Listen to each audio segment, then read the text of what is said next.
Well, hey folks, welcome to my little workshop. This is where I like to do a lot of projects, making jewelry, making art projects, jazzing up Christmas cards, things like that. And so I want to take you through the process of making a pair of earrings. And I'll be able to demonstrate the use of the blue kiln right behind me. It's a little monster in a small package, but it heats up to almost 2,000 degrees. So I'm going to show you what I can do. I had some questions about the displays here. This is where I would usually display my jewelry for craft shows. I carry these with me, but this year we haven't had any craft shows to go to, so everything's up on the wall. And this is one that Brian actually made. It houses necklaces. It's got two little hooks in each individual hexagon here. And then he made all of the hexagons. You can see how he kind of cut them and pinned them together. And on the back here is a little piece of plywood that is spray painted black. And each little piece of plywood has a hole in it, so you can take this part of the necklace and stick it through the back so that it doesn't distract your view. That's how it should look. But all of these pieces, these are all for sale. Some of them are listed in the shop, some of them are not. You know, it's hard to list every single little thing. And then another display over here. There's more individual necklaces on this one.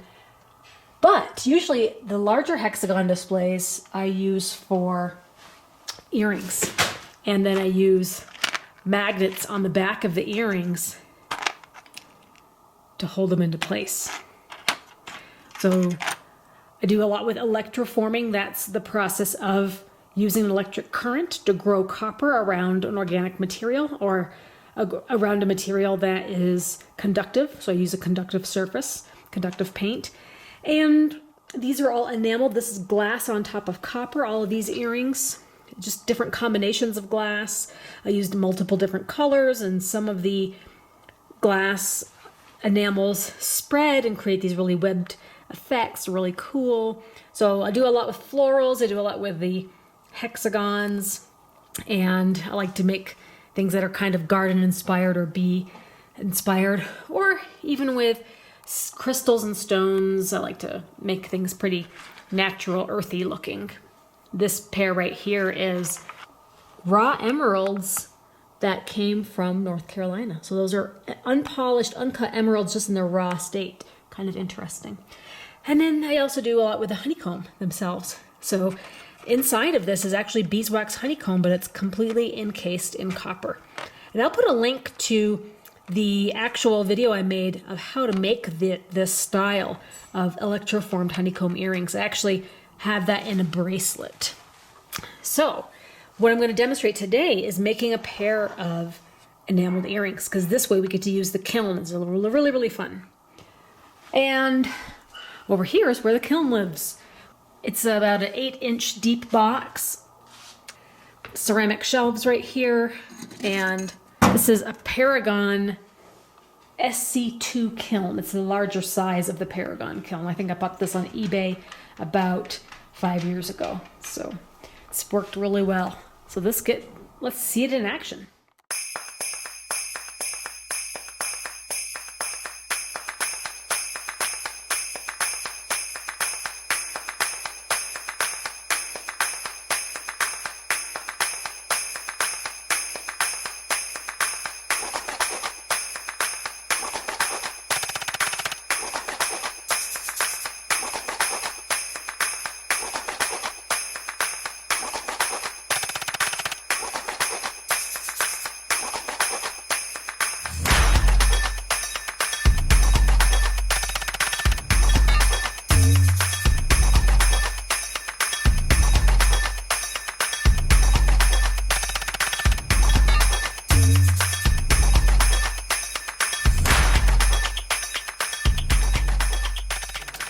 Probably my least favorite part of metalsmithing is the sawing.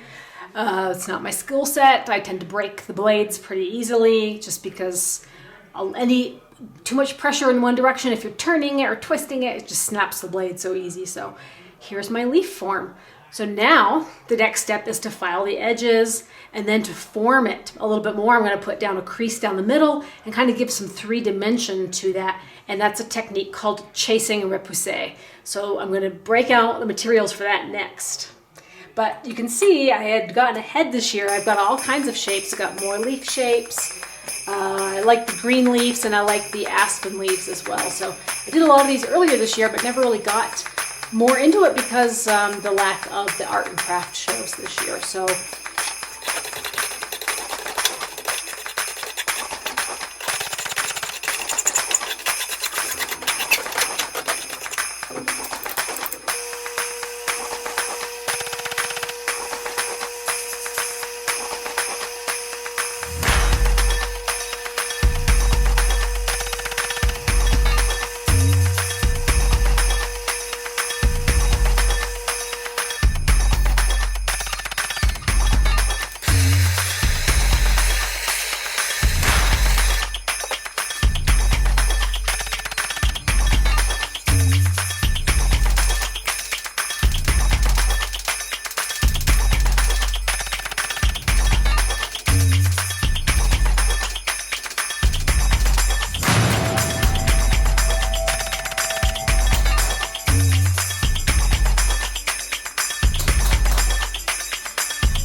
Right, so now all the metal prep work is done, all the cutting and the filing and the drilling and the shaping. That's definitely time consuming, but now we're ready to get to the kiln. So I'm going to turn the kiln on. This takes a little while to heat up. Once I get my screen, 63 means the current temperature inside the kiln. And then I'm going to be full speed up to speed 5, which I'm not sure, 1300. So that's my temperature for enameling. And I hit start. It's going to hold there for 2.5 hours. On. And you'll hear the heating element kick on. So now it's, yep. And so now I can kind of pick out the colors I want. This is the fun part. This is what's really fun about enameling. So I've got a container of a bunch of samples. These are all samples. I think I have 100 samples of different colors, and whether they're opaque glass or translucent glass. But I have a whole bunch of them in here, and I have a whole bunch more in here. And I have a lot of tools that I use to apply this. So I need to go get all my accessories and get it all laid out to get my future earrings and pendants ready for the kiln. Well, you can see I've got all my tools out now. So it's good to have a heat-proof, you want to have a heat-proof surface to work on because stuff's going to be coming out of the kiln and you're going to want to have a place to put your items. So, all right, the kiln is at temperature and it's almost at temperature at 1293. So there's one more step to do. So first of all, I pulled out all of my tools I'm going to be using. You need a heat-proof surface to put your items after they come out of the kiln. You need to have some tongs so you can reach in there. I'm also going to be wearing a glove because even getting this close to the kiln will burn your hands. So you need something heat-proof there. A place to rest it. I've got my sifters. I've got other tools. I've got my enamel, and these are the trivets. This is what your pieces will go on after their very first firing. This is also the adhesive that goes onto the pieces as well to keep the enamel stuck to it. All right, so one more step that you have to do to make your enamels come out good is to clean your copper. This is getting all the grease off, the fingerprints and all the dirt and the scum. The easiest lazy man's way of doing it is to throw it into the kiln for a few minutes. So that's what I'm going to do. Otherwise, I'm sitting out at the sink with Scotch-Brite and dish soap for 10 minutes doing it that way. Look at how hot it is in there. You can feel the heat as soon as you open the door. Okay, let that hang out in there for 5 minutes or so. See how much the temperature dropped? It's down, it says 1089, so it really can drop once you open that door. 1132, it's trying to get back up to it. So the other number that it's fluctuating between is the run time, so it's going to keep running for 2 hours and 19 minutes, holding at the temperature that I set it at, the 1300. So another thing that happens with copper when you take it out of a kiln or high heat, after you heat metal to a really high temperature, is that it gets a black film on it. So you need to be able to clean that off. It's like it kind of flakes off. It's the oxidation that happens between heat and the cooling process, and then you get like a black film on it, which chips off. So you need to make sure that's completely off your metal before you start enameling. So most people produce a pickle. A pickle is like a high acidic environment where you can drop down your metal pieces and it'll release that black oxidation a lot more easily. Okay, I'm gonna get my copper out of here and get it ready for the pickle. So this is kind of the fun part when you take something out of the oven. Very, very hot. Everything's totally black in there. It's definitely got a big layer of oxidation on there. Feel that heat. Ooh. And then what I'm gonna do is put it down over here, and then I'm gonna pick them up each one by one with my tongs. You can hear it flaking off. And if you've got open containers of enameled glass, these little black flakes coming off can ruin everything. So, sometimes you can see them actually popping off. So that's a phenomenon that will happen. So I'm going to drop these all into my pickle up here, and we'll make a little bit of a noise. Kind of cool.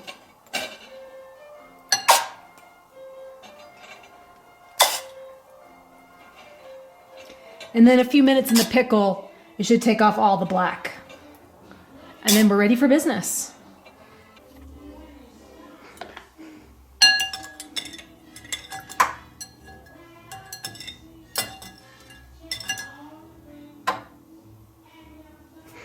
The first step in starting to enamel your pieces is that you have to do a counter enamel first.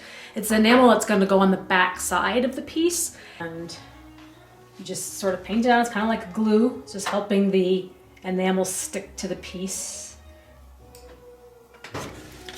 And you just put it into your sifter. they're all going to be the same color on the back.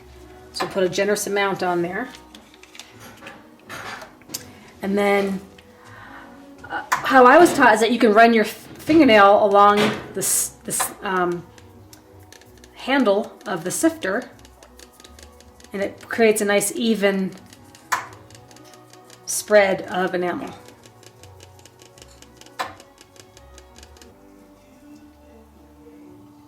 Sometimes your drill hole gets filled, so it's good to poke that out because you don't want it to turn into glass. It's a lot harder to remove once it's glass. Now, this is where a timer comes in handy. I like to use my timer, and when you're at 1300 degrees, 3 minutes is a good amount of time to put your pieces in for. So, carefully open, lift, get in there, drag it out, close, and now hit start on the timer. All right, counting down, we're almost ready to take them out. Now, it's all gonna look like it's on fire. Actually kind of looks white. Okay, so what we're looking for is a nice, smooth, glossy texture. You don't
Well, that's a wrap, folks, guys, from Amy's workshop.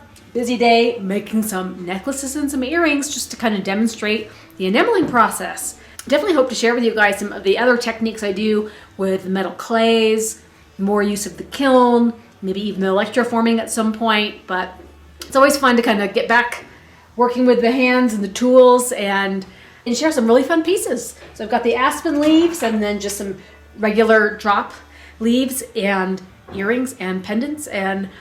But I'm going to go ahead and list these in the shop. So if you want to go ahead and grab one, they're one of a kind. Made them today, fresh made today. All right, guys, thanks, and we'll see you at the next video. We're staying busy this weekend. You know us, despite we got snow in the forecast, but a lot of stuff going on inside the house. Take care.